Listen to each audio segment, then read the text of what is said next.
In the summer of 2006, 10 close friends from a small art collective in Denver, Colorado, planned a weekend trip to the scenic town of Aspen. Known for its breathtaking views and hidden trails, Aspen was the perfect getaway from their hectic college lives. The group was excited to spend the 4th of July weekend exploring the wilderness and taking a much-needed break.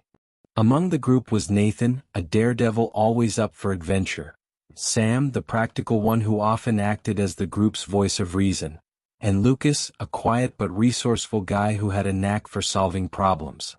They called themselves the Mountain Mavericks, a name they had proudly etched on countless trees and rocks during their many adventures together. After arriving in Aspen, they wasted no time exploring. From the iconic Maroon Bells to the lesser-known Devil's Hollow, a restricted area rumored to be haunted, they were determined to make the trip unforgettable. The Devil's Hollow was no ordinary place.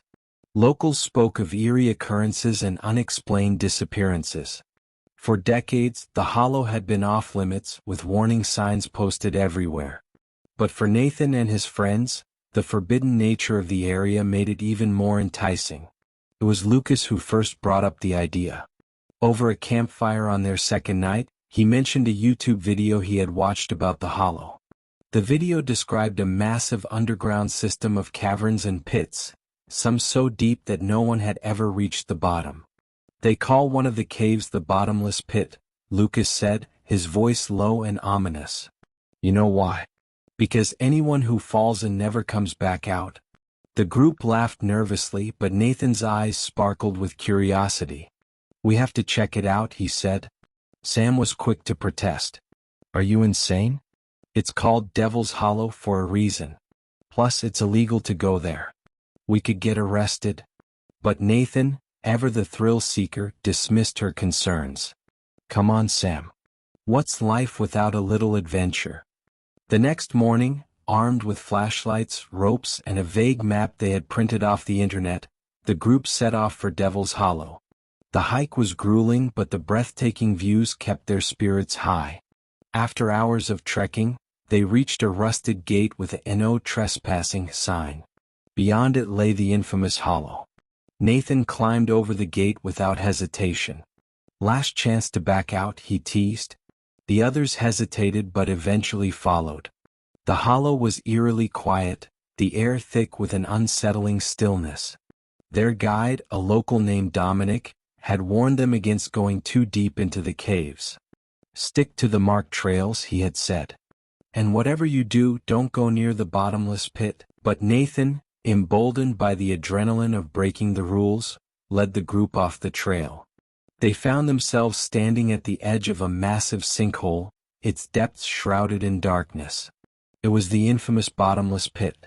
This is it, Nathan said, grinning. Let's make our mark. Lucas pulled out a can of spray paint and scrawled Mountain Mavericks on a nearby rock. They took a group photo, laughing and joking as they posed. But as they prepared to leave, the unthinkable happened. While stepping back to rejoin the group, Lucas lost his footing. His laughter turned into a terrified scream as he slipped and tumbled into the abyss. For a moment, everyone froze, unable to comprehend what had just happened. Then chaos erupted. Lucas? Nathan shouted, peering into the pit. There was no response. Sam was the first to act. She grabbed a flashlight and shone it into the hole. It was so deep that the beam of light barely illuminated anything beyond the first few feet. Is this some kind of sick joke? Nathan yelled, his voice shaking. Lucas stopped messing around. But deep down they all knew this was no prank. Panic set in as they realized the severity of the situation. Dominic's warnings echoed in their minds. Once you're in, you're gone. The bottomless pit doesn't give anything back. Desperate for help, the group ran back to the trailhead to find Dominic. When they told him what had happened, his face turned pale. You shouldn't have gone there, he said. That place is cursed. The authorities won't even try to help. They'll just blame you for trespassing. But the group refused to give up on Lucas. They headed to the nearest ranger station, hoping for assistance. Instead, they were met with hostility. The ranger, a burly man named Officer Reynolds, listened to their story with a skeptical expression. So you're telling me your friend fell into the bottomless pit? That's federal land. You shouldn't have been there in the first place. When the group insisted they needed help, Reynolds relented and called in a search and rescue team. But the team's leader, a seasoned climber named Jake, was less than optimistic. That pit is over 1,000 feet deep, Jake explained. We don't have the equipment to go down that far. And even if we did, the odds of finding him alive are slim. The group refused to accept this. Nathan, overcome with guilt, volunteered to go down himself. Just give me a rope, he said. I'll find him. Jake shook his head. It's too dangerous. If you go down there, you might not come back up. But Nathan was adamant. He convinced the team to lower him into the pit using their climbing gear. As he descended into the darkness, the group held their breath, their eyes glued to the rope that connected them to their friend. After what felt like an eternity, Nathan's voice crackled over the radio. I see something. It's him. He's alive. Nathan's voice crackled through the radio, sending a ripple of hope through the group. They anxiously gripped the rope as they continued to lower him deeper into the pit. I see him, Nathan's voice echoed, now tinged with urgency. He's lying there, but something's wrong. What's wrong with him? Sam asked, her voice trembling. Nathan's response was shaky, as if he had stumbled upon something he wasn't prepared for. He's not moving, but his eyes, they're wide open. It's like he's staring straight through me. The group held their collective breath. Despite the terror gnawing at them, they waited for Nathan to continue. He's not dead, Nathan finally said, his voice strained, but something's definitely wrong. I'll try to bring him up. As Nathan continued his descent, the group stood there, silently watching as the rope slowly uncoiled. They could hear their own breaths in the still air, each second stretching into eternity. Time felt warped here, suspended in the shadows of the pit. Then a bone-chilling scream pierced the air. Pull me up. Pull me up now. Nathan's voice rang out, panicked and desperate. The rope jerked violently as though someone had grabbed hold of it from below. Before anyone could react, Sam rushed to the rope, her hands trembling as she yanked it upward. The others scrambled to help, but the rope refused to budge. Come on. Sam shouted, her voice straining as she pulled with all her strength. He's stuck. Come on. Suddenly the rope went slack. For a heart-stopping moment, there was nothing but silence. Then a soft thud echoed from the depths below. Help. Somebody? Nathan's voice was hoarse, barely audible. Reynolds, the ranger, quickly grabbed the radio and barked orders to his team. We need a rescue team now. This is going downhill fast. The group was shaking, hearts pounding in their chests. They couldn't just leave him down there, but there was no way they could reach him without proper equipment. Minutes felt like hours as they awaited the rescue team's arrival.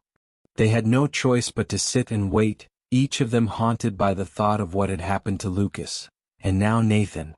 Finally, after what seemed like an eternity, a team of seasoned rescue workers arrived, equipped with full gear and specialized equipment. They wasted no time carefully preparing to descend into the pit. But as they lowered the first rescuer into the abyss, something strange occurred. The rope that had been pulled taut suddenly slackened once more. The rescuers froze, looking at each other in confusion. Something's wrong, Jake, the rescue team leader, muttered under his breath. Get the backup lines ready. Meanwhile, back at the ranger station, the group was on edge. They could see the rescuers' lights flickering down below as they attempted to figure out what was going on. The minutes stretched endlessly, but there was no sign of Nathan or the rescue team. Then a voice broke through the static on the radio. This is Jake. You need to get out of there now. What? Sam cried. What do you mean? Is Nathan okay? There was a pause before Jake responded, his voice now tinged with panic. I don't know how to explain this, but there's something down there. Something not human. It attacked us. Nathan, he's gone. The group was frozen, struck silent by the implications of Jake's words. The shock was overwhelming. Nathan, their fearless leader, was gone. But what had happened to him? What could have possibly taken him? The words, "not human," kept echoing in Sam's mind, repeating over and over like a haunting chant. "You have to get out of there now?" Jake's voice broke through again. "It's not safe. No one is safe." In a daze, the group began to retreat, their minds reeling from the unimaginable. They made their way back to the trailhead, but the path seemed endless, the trees pressing in closer, the silence oppressive. As they reached the base camp, the group realized they had barely escaped with their lives. The rescue team's failure to retrieve Nathan and the strange events surrounding the pit left them with more questions than answers. But as they gathered around the ranger station, they received more unsettling news. "Search teams are pulling back," Reynolds said, his face grim. "We're not going back into that pit. It's been deemed a danger zone. Whatever's down there, it's not something we're equipped to handle." Sam couldn't believe it. "But Nathan, he's still down there. We have to go back." Reynolds shook his head. "It's too dangerous. The search and rescue team, they didn't come back. They were pulled from the site." His eyes seemed to widen slightly. "There's something unnatural about that place." The group refused to let go of Nathan, but the more they thought about it, the more they realized something strange. There had been no sign of Nathan's body, no physical evidence of his fall, no remains found by the search teams. Weeks passed, but the memory of that day haunted them. They couldn't understand what had happened. Some of them began to experience vivid, almost nightmarish dreams, where they were back at the pit, staring down into the abyss. In their dreams, Nathan was there, but he was different. His eyes were empty, and his movements were unnaturally stiff. And then there were whispers. The locals began to talk about the Devil's Hollow again, stories resurfacing of people who had gone in and never come out. Not just physical disappearances, but of people changing, becoming something else. One evening, after months of no contact, Sam received an anonymous message on her phone. A blurry video of the bottomless pit, its edges dark and flickering, played on her screen. The last frame showed a pale figure emerging from the darkness, someone with Nathan's face. The message read, "He's waiting for you." The group reconvened, this time determined to confront whatever had taken their friend. They knew they couldn't move on without answers. But as they returned to the site, they realized something truly terrifying. The entrance to the hollow had vanished. The once clear path was now overgrown, the land completely transformed as if the pit had never existed. They were not alone. The Devil's Hollow wasn't just a place. It was a force, an entity that had waited, biding its time. And now it was hungry for more.